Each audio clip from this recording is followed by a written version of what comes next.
Hello students. अभी तक C++ में हम ऊप्स की प्रॉपर्टीज पढ़ रहे थे, जिसमें हमने पढ़े थे class, object, encapsulation, abstraction, inheritance, polymorphism, data dynamic binding and message passing. So हम यहाँ पर हमारा जो पहला कैरेक्टरिस्टिक था, जो पहला फीचर था, पहला कॉन्सेप्ट था क्लास, उसे पढ़ने वाले हैं। क्लास को पढ़ाते टाइम जब मैंने आपको इससे पहले वाले वीडियो में उसके बारे में बताया था, तो मैंने एक बेसिक लाइन का यूज करा था कि class is a blueprint for the object.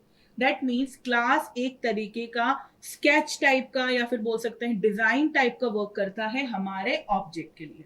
जहां पर मैंने आपको एग्जाम्पल भी दिया था कि अगर एक घर बनाया गया है, वो एक घर क्या हुआ, हमारा ऑब्जेक्ट हुआ, और उस ऑब्जेक्ट को बनाने से पहले हमने उस ऑब्जेक्ट का एक स्केच बनाया, और वो जो स्केच है वो कहलाएगा उस ऑब्जेक्ट का क्लास। उस स्केच में भी आपके ऑब्जेक्ट की ही तरह फ्लोर्स, डोर्स और विंडोज की डिटेल्स रहेंगी। सो ये जो हमारा मैंने आपसे डिस्कशन करा, उसे हम एक बार प्रैक्टिकली इंप्लीमेंट करते हैं और देखते हैं कि हम क्लास को किस तरीके से सिंटैक्टिकली हमारे प्रोग्राम में बना सकते हैं। यहाँ पर एग्जाम्पल के लिए हम जो ले रहे हैं वही चीज, हमने जो अभी एग्जाम्पल लिया है हाउस का, वही उसका एक कमरे का हम ऑब्जेक्ट बनाएंगे, रूम का, जिसके कुछ स्पेसिफिकेशंस होंगे। स्पेसिफिकेशंस का मतलब क्या हुआ, उसके कुछ वेरिएबल्स होंगे, कुछ फंक्शंस होंगे। तो वो बनाने से पहले हम यहाँ पर सबसे पहले समझते हैं सिंटेक्स हमारे क्लास का। क्लास के सिंटेक्स के लिए हम कीवर्ड का यूज करते हैं, क्लास स्मॉल में यूज करेंगे। उसके बाद हम लिखते हैं क्लास का नाम, सो क्लास नेम। ब्रेसेस के अंदर हम डिफाइन करते हैं किसी प्रकार के हमारे जो डेटा रहेगा, सो सम डेटा, वेरिएबल्स जो भी हम डिफाइन कर रहे हैं। कुछ हमारे मेंबर फंक्शंस रहेंगे, तो मैं यहां लिख दे रही हूं सम फंक्शंस। फाइन। यहां पर ब्रेसेस के बाद हम यूज करते हैं सेमीकोलन। हमने स्ट्रक्चर भी कुछ इसी तरीके से बनाया था।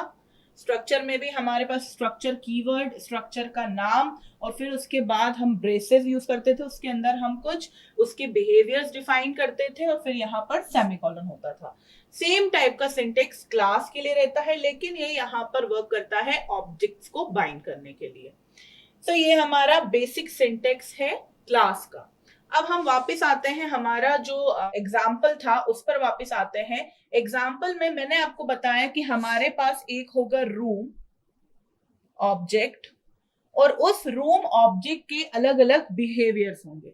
वो बिहेवियर्स क्या होंगे, उस पर्टिकुलर रूम की एक लेंथ होगी, उस रूम की एक ब्रेथ होगी, उस रूम की लेंथ हुई, ब्रेथ हुई, हाइट भी होगी। सो ये हो गए हमारे उस रूम से रिलेटेड वेरिएबल्स।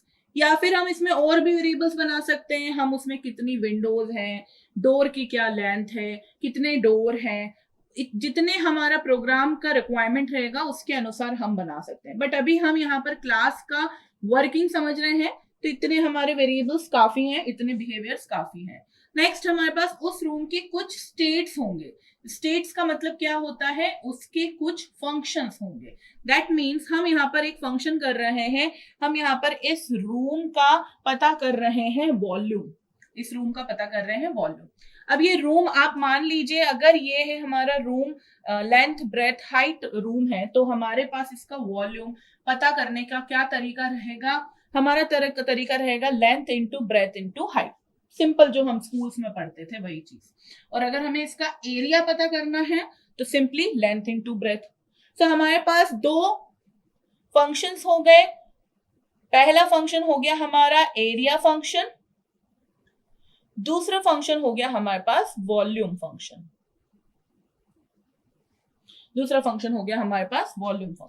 फाइन। तो इन चीजों को आप ध्यान में रखिएगा। अब हम बनाते हैं कोड उसका। सबसे पहले मैंने आपको जो सिंटेक्स बताया क्लास का, वो सिंटेक्स बनाना रहेगा। तो हम यहाँ पे लिखेंगे क्लास, और हमें यहाँ पे लिखना है क्लास का नाम। तो क्लास का नाम हम रख रहे हैं रूम, ब्रेसेस। सेमीकोलन लगाने का याद रखना है, नहीं तो ये सिंटैक्टिकल एरर आपको शो करेगा। इसके बाद हम यहाँ पर डिफाइन कर रहे हैं, एक मैं यहाँ पर वर्ड लिख रही हूं पब्लिक कॉलन, जिसका मतलब हम एक वीडियो बनाएंगे, अभी एक वीडियो पढ़ेंगे जिसमें हम एक्सेस मॉडिफायर समझेंगे, तब मैं आपको एक्सप्लेन करूंगी। ठीक है, सो पब्लिक एक तरीके से आप इसका अभी के लिए समझ लीजिए, मतलब कि इसके अंदर जितने भी हम वेरिएबल्स या फंक्शंस बनाने वाले हैं उन्हें हम पब्लिकली इस क्लास की बॉडी के बाहर, इन ब्रेसेस के बाहर यूज कर सके। सिर्फ अभी के लिए आप इतना मतलब समझ लीजिए इसका। हमारे पास जो लेंथ है वो हम फ्लोट टाइप की बना सकते हैं, फ्लोट लेंथ। नेक्स्ट हमारे पास ब्रेथ बनाएंगे हम फ्लोट टाइप का ही। नेक्स्ट हम बनाएंगे लेंथ फ्लोट टाइप का ही, सॉरी हाइट बनाएंगे फ्लोट टाइप का ही। तो ये हो गए हमारे जो वेरिएबल्स थे, डेटा मेंबर्स थे, वो बना दिए। अब हम बनाएंगे मेंबर फंक्शंस। तो मेंबर फंक्शंस में सबसे पहला मेंबर फंक्शन है हमारे पास एरिया। तो हम मेंबर फंक्शंस, नॉर्मल फंक्शंस जो बनाते हैं वो कैसे बनाते हैं, हम डेटा टाइप लिखते हैं और वो होता है हमारा रिटर्न वैल्यू। रिटर्न वैल्यू का टाइप होता है जो वो फंक्शन रिटर्न कर रहा होगा। तो वही हमारा सिंपल जैसा हमारा फंक्शंस का था कॉन्सेप्ट, अभी हमने इससे पहले वाले टॉपिक में जो पढ़ा था उसी को यूज करके हमने यहाँ पर इन ब्रेसेस के अंदर फंक्शन बनाने हैं। आगे आने वाली वीडियो में हम ये भी समझेंगे क्लास के बाहर क्लास से रिलेटेड फंक्शंस, मेंबर फंक्शंस किस तरीके से बनाते हैं। सो उसके लिए मैं ले रही हूं फ्लोट रिटर्न टाइप रहेगा हमारा।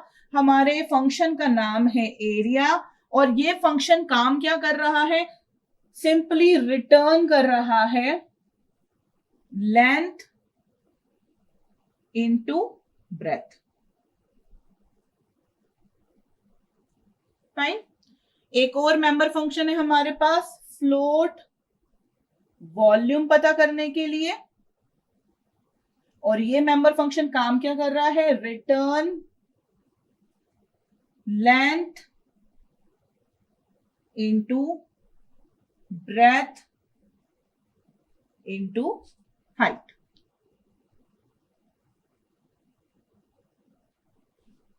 और यहां पर हमारा क्लास कंप्लीट हो गया। दैट मीन्स एक तरीके का यहां पर ब्लूप्रिंट कंप्लीट हो गया। अब इस रूम नाम की क्लास का अगर कोई एक ऑब्जेक्ट बनाया, जो बिल्डिंग है हमारी, हाउस है, उस हाउस में हमारे पास 3 कमरे हैं, एक रूम 1, एक रूम 2 और एक रूम 3। ऐसा तो है नहीं, तीनों सेम रहेंगे। रूम 1 का लेंथ शायद रूम 2 के लेंथ से थोड़ी अलग हो सकती है, रूम 2 की ब्रेथ रूम 1 की ब्रेथ से अलग हो सकती है। वहां का क्योंकि लेंथ और ब्रेथ में डिफरेंस आ सकता है, इसी कारण उनके मेंबर फंक्शन जो वैल्यू रिटर्न कर रहे होंगे उनमें भी डिफरेंस आएगा। लेकिन डिफरेंस कहां नहीं आएगा, लेंथ नाम की चीज तो रहेगी ही उस ऑब्जेक्ट की, ब्रेथ नाम की भी चीज उस ऑब्जेक्ट की रहेगी। उनकी वैल्यूज में डिफर हो सकता है, लेकिन उनका जो स्पेसिफिकेशन हमने यूज करा है, जो हमने लेंथ और ब्रेथ नाम यूज करे हैं, जो हमने वेरिएबल्स यूज करे हैं, उनमें कोई चेंज नहीं आएगा। सो इस रूम क्लास के मल्टीपल ऑब्जेक्ट्स, जितने भी आपकी जरूरत है उतने ऑब्जेक्ट्स आप क्रिएट कर सकते हैं। कैसे करेंगे वो नेक्स्ट वीडियो में समझेंगे। अभी हम यहाँ पर सिर्फ क्लास को किस तरीके सिंटैक्टिकली हम बनाते हैं ये समझ रहे हैं। यहाँ पर जो लेंथ ब्रेथ और हाइट है ये कहलाएंगे हमारे डेटा मेंबर्स ऑफ क्लास, और एरिया और जो वॉल्यूम फंक्शन है ये कहलाएगी member functions of a class. Fine, चलिए इसको एक बार हम C++ कोड में लिखकर देख लेते हैं। सबसे पहले हम यहाँ पर लिख लेते हैं हमारा कमेंट, जिसमें हम लिख रहे हैं प्रोग्राम टू डेमोन्स्ट्रेट क्लास। अब हम यहाँ पर सीधे क्लास बनाएंगे, क्योंकि हम क्लास में किसी भी प्रकार के ऐसे फंक्शन का उपयोग नहीं कर रहे थे या ऐसे किसी वेरिएबल का उपयोग नहीं कर रहे थे जो हमें, जिसके लिए हमें किसी प्रकार का हेडर फाइल ऐड करना पड़े। तो हम यहाँ लिखेंगे क्लास और क्लास का नाम है रूम। ब्रेसेस के अंदर हम यहाँ पर लिखेंगे हमारे डेटा मेंबर्स। तो पहला डेटा मेंबर था लेंथ, दूसरा डेटा मेंबर था ब्रेथ, तीसरा डेटा मेंबर था हाइट, उसके बाद हमारे थे मेंबर फंक्शंस। तो पहला मेंबर फंक्शन था हमारा एरिया, और उस मेंबर फंक्शन का काम क्या था? Return length into breadth. Next जो हमारे पास मेंबर फंक्शन था वो था हमारा वॉल्यूम, और उस मेंबर फंक्शन का काम था return length into breadth into height.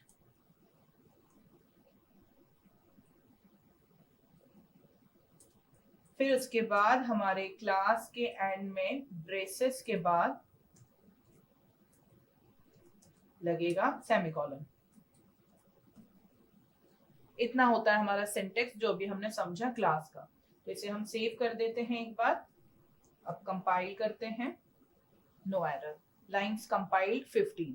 हम जब भी पहले लाइंस कंपाइल करते थे तो हजारों में लाइंस लिखी आती थी, क्योंकि हम उसमें हेडर फाइल ऐड कर रहे थे और कंपाइलर उस हेडर फाइल के पास जाकर, लाइब्रेरी में जाकर उस हेडर फाइल को भी रीड करता था। इसी कारण वहां पे लिखा आता था कंपाइल 2963 लाइंस। लेकिन यहाँ पर कंपाइलर ने सिर्फ 15 लाइंस ही रीड करी है, और हमें क्लास को बनाने के लिए किसी भी प्रकार के हेडर फाइल की जरूरत ही नहीं थी, क्योंकि हम यहाँ पर ना आउटपुट शो कर रहे हैं, ना इनपुट ले रहे हैं, ना कोई और प्री डिफाइंड फंक्शन यूज कर रहे हैं हमारे C++ का।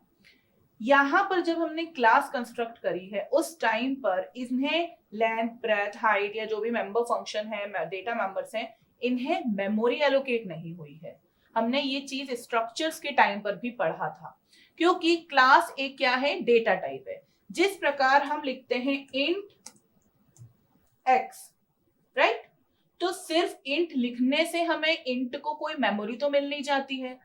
उसे मेमोरी कब मिलती है? जब वहां पर हम एक वेरिएबल बनाते हैं x। सो यहाँ पर क्लास क्या है? एक यूजर डिफाइंड डेटा टाइप है जो हमने अभी अभी बनाया है, लेकिन इसे कोई मेमोरी असाइन नहीं हुई है। इसे मेमोरी असाइन, इसके जो डेटा मेंबर्स हैं उन्हें मेमोरी असाइन कब होगी? जब हम इस क्लास का एक ऑब्जेक्ट बनाएंगे, और उस ऑब्जेक्ट के थ्रू जब हम इन मेंबर्स को एक्सेस करेंगे उस टाइम पर उसे मेमोरी अलॉट होगी, और उस टाइम पर हम उसे एक वैल्यू देंगे। सो यहाँ पर हमें इस चीज का ध्यान रखना बहुत ज्यादा जरूरी है कि हम इस तरीके से यहाँ पर नहीं लिख सकते हैं लेंथ इक्वल्स टू 30। ऐसा नहीं लिख सकते हैं, क्योंकि ये अलाउड ही नहीं है। अगर आप ऐसा लिख भी देंगे तो उससे आपको आपके आउटपुट में कोई फायदा नहीं होगा। इसे मेमोरी तभी एलोकेट होगी जब एक ऑब्जेक्ट क्रिएट होगा और हम उस ऑब्जेक्ट के थ्रू इस पर्टिकुलर मेंबर को एक्सेस करेंगे। सो ये है हमारा क्लास किस तरीके से बनाते हैं उसका एक डेमोस्ट्रेशन।